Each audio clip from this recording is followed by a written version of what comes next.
This is my hometown. I went to school here, so I have an emotional attachment to this town, and I like the people, and I think that was why we came here.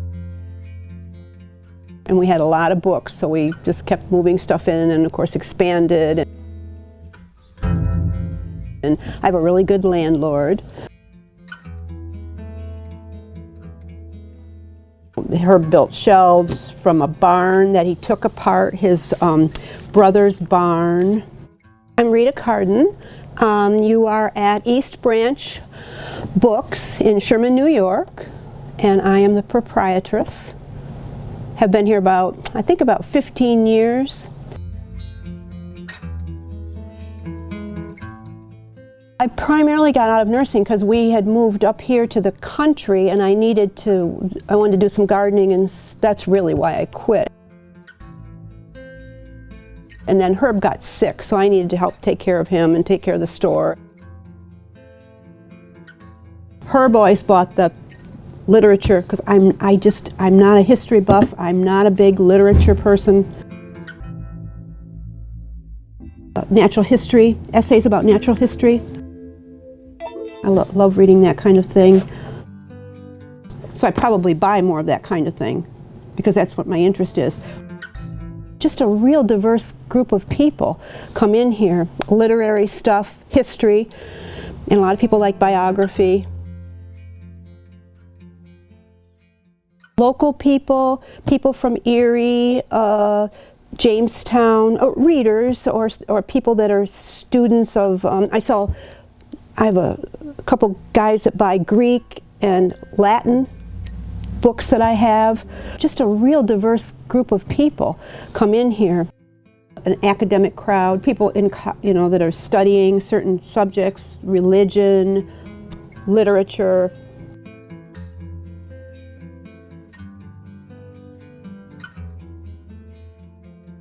There's still some people who like to come and go through stuff, and sort of enjoy the treasure hunt part of it, but I think the internet has impacted it.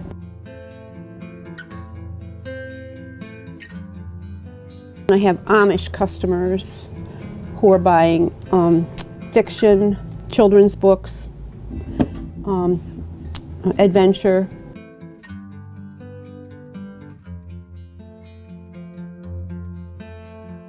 They use the bank. When we had the grocery store, there was tons of people came to the grocery store, and that really affected everything. Then they came uptown, would eat at the restaurants, do whatever. Come in here.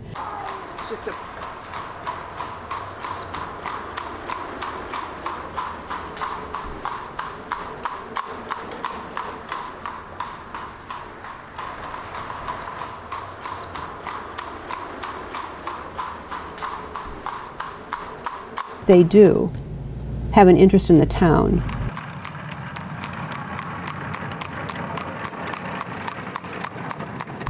And of course everybody's sort of friends with each other, so there's an interest in that way.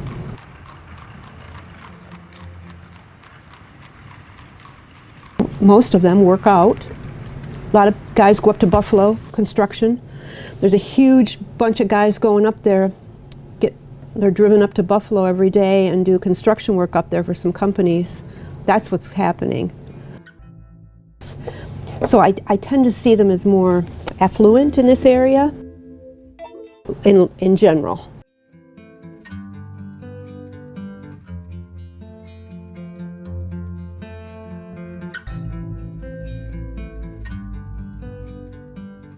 Anna.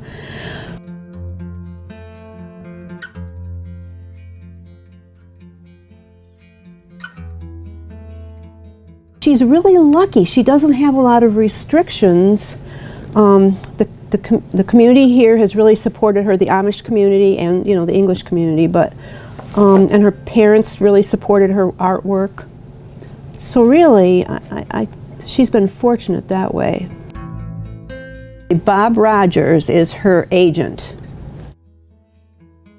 He takes her things around. They still have an outlet for her things. They go to Berlin, the big Amish community in Berlin, Ohio.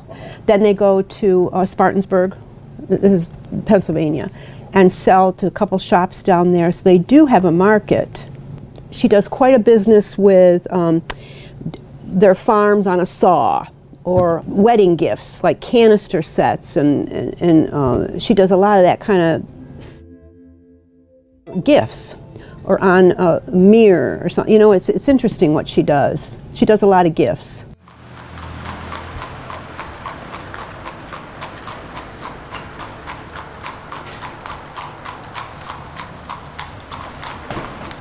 This way is Crick. On the other side of me, Crick owns that building. They have a couple apartments they rent, and then they rent to Edie, Rose Lynn's Emporium. She gets a lot of people that come in regularly that come to her store, and either just to sit and chat or to buy books or ask about certain books. It's just a nice community outreach and a place to get some good reading material. Would have been the 60s, 70s. Yeah, probably the 80s too. It was a grocery store before Wegmans. They always had eggs for sale. He said, didn't matter what we paid for eggs, we always charged $1.99 a dozen or something. He goes, because it was sort of our lead-in, you know, then people came in, bought a dozen eggs, and then bought other stuff. He's going to be helping his brother with the grocery store too. So, I mean, they're definitely part of the community and interested in the community. Jim Mayshark owns the building next to me this way. He has several buildings he owns.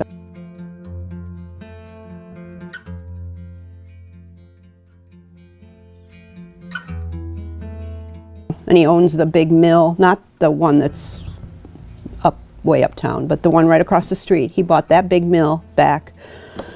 Used to be Mayshark Builders building. So I think he has a real interest in the town, you know, wanting to see it do well. There's a good school here. You know, we have everything. We have the bank, we have the school, churches. We can get the grocery store up and going. I hope, I don't know.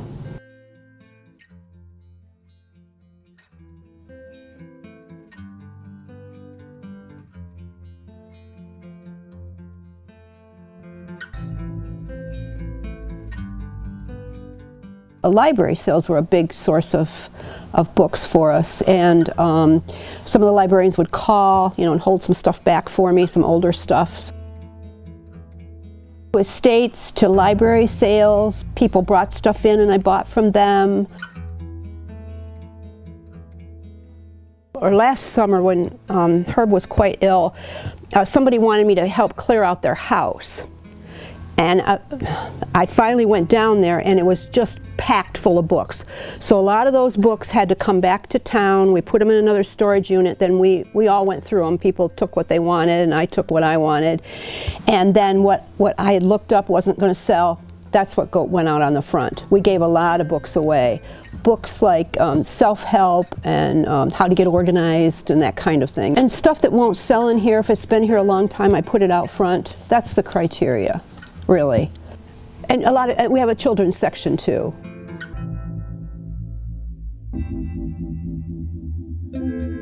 Of course, a local history section.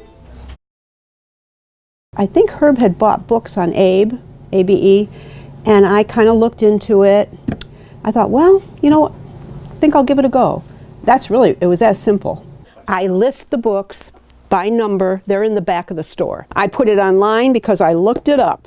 And there were maybe 15 of them. The cheapest was 20.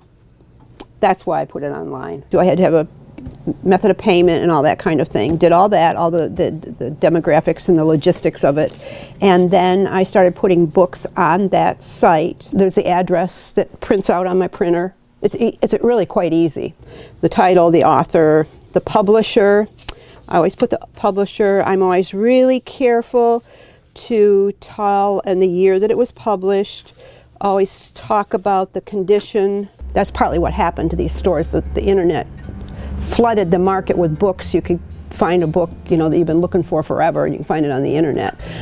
So it's held halfway decent for me, but it's been a little slower of late. I've got a special sale right now. I am trying to sort of liquidate and clean out. So every book in the store is $1 a piece. So you're going to find some lower end stuff, some higher end stuff. So this is the time to buy books. I'm going to keep the sale going through December. And then hopefully at the 1st of January I'll make a decision about how the store is going to go.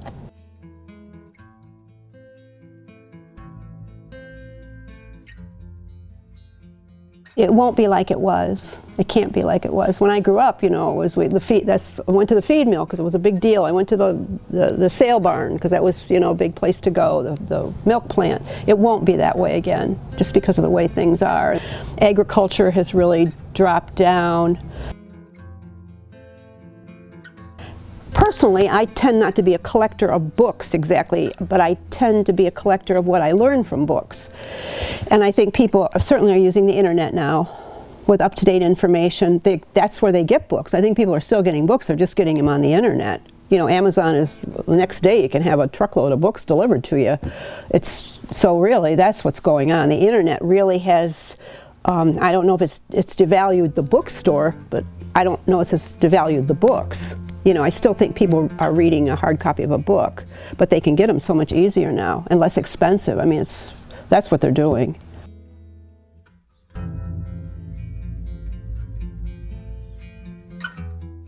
We have to really gear ourselves toward the tourists during the summer, that whole slice of time there. I think that's important to focus on that. You know, we've got the hairdresser. Stephanie does hair.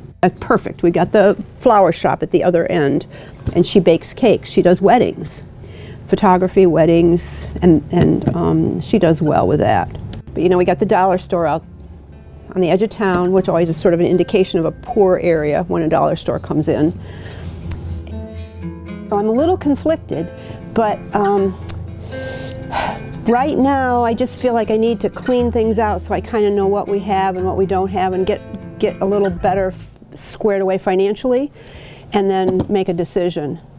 I think it's important to the town. It's been a good business for me. The last couple of years we lost some things in town, and it's really hurt the town. Now we've lost our feed mill, we lost the hardware store. So those things have all sort of contrived to make them, it's not really a booming business town right now. So we're trying, all of us, to think of ways that we could help that. When it started to fall apart, I went to the village. They couldn't really do anything, and then I started a GoFundMe page, and I was really pleasantly surprised by people who wanted to help, and people who've come in and wanted to help financially, you know, and encouraged me.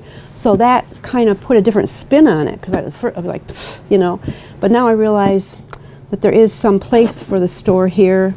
What kind of draw, what kind of attraction is the bookstore? In my opinion, probably one of the most underrated attractions in Sherman. Many times I've been over at the bookstore. People have come in and said, "Oh, where are you from?" "Oh, East Aurora, over near Cleveland area," or we're staying in Finley Lake, and we get some Chautauqua institution people, but off and on. And so the point being that I think with some, I know Reta's getting a little weary of it, but I'm thinking about stepping in and helping her organize. I have organized writers' conferences, writers' groups, and I'm a writer myself. And so I have some access, so people might come in, do some readings, and draw some more into that bookstore, the underrated bookstore. In my opinion, it's the best bookstore within 60 miles for used books. It's one of Sherman's little gems that can be utilized more.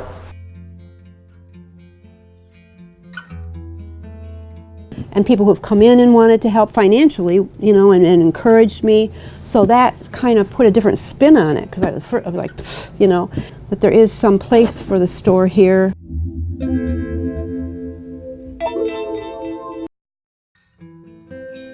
I think we have I think we're quite a literate society, but it's just a different kind of way of accessing that. I think I'm lucky in that, and I know people who just, oh my gosh, everything's full, the cupboards are full, they can't get rid of it, and I'm kind of lucky in that I'm not that way. show me the money and I'll sell it to you. You know, that's how I am, and I think that it benefits me personally. I don't hold on to it. I don't need to hold on to it. Some stuff I like because I've read it and it meant a lot to me, but you know, I might pass it on to somebody to read, or